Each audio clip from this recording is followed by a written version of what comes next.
দারুণ এক মুহূর্ত। একই ফ্রেমে বাংলাদেশ জাতীয় দলের দুই খেলোয়াড়, একজন ক্রিকেটার, অন্যজন খেলেন ফুটবল।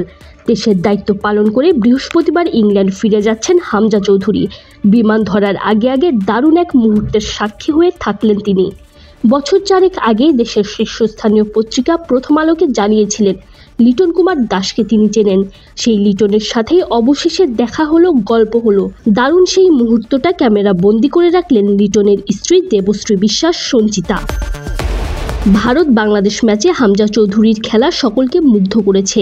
তার চেয়েও বেশি মুগ্ধ করেছে সকলের সাথে তার অমায়িক ব্যবহার। বাংলাদেশে পা রাখার পর থেকেই হাসি মুখে সকলের সাথে কথা বলেছেন, আবদার মিটিয়েছেন। প্রথমবার দেখা হওয়ার পর লিটনের কাছেও হামজাকে দারুণ লেগেছে। উইকেটকিপার এই ব্যাটারের আশা, হামজা দেশের জার্সিতে নিয়মিত খেললে বাংলাদেশ ফুটবলেরও উন্নতি হবে। নিজের অফিসিয়াল ফেসবুক পেজে দুজনের ছবি শেয়ার করে লিটন লেখেন, হামজা চৌধুরীর সাথে দেখা করে দারুণ লাগলো। এত বিনয়ী মানুষ এবং কি অসাধারণ একজন খেলোয়াড়। তাকে দলে পেয়ে বাংলাদেশ ফুটবলের উজ্জ্বল ভবিষ্যতের আশা করছি। একদিকে প্রথম সাক্ষাতেই হামজায় মুগ্ধতা খুঁজে পেয়েছেন লিটন, অপরদিকে অনেক আগে থেকেই দেশের ক্রিকেটের নিয়মিত খোঁজখবর রাখেন হামজা চৌধুরী। মূলত সাকিব আল হাসানের ভক্ত হলেও তামিম ইকবাল, লিটন কুমার দাসকে যে তিনি ভালোভাবেই চেনেন, প্রথম আলোকে 4 বছর আগেই সেটা জানিয়েছিলেন।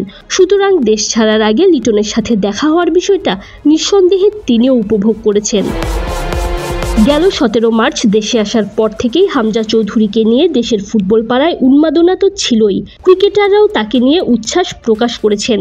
মুশফিকুর রহিম স্বাগত জানিয়েছেন। 25 মার্চের খেলা ড্র হওয়ায় রিশাদ হোসেন খানিকটা হতাশ হয়ে ফেসবুকে স্ট্যাটাসও দিয়েছেন। এবার দেশ ছাড়ার আগে জাতীয় দলের অন্যতম প্রতিনিধি লিটন কুমার দাসের সাথে দেখা হওয়ার সুখস্মৃতি নিয়েই বাড়ি ফিরছেন এই ফুটবলার। Tanzim Oishi, BD cric time.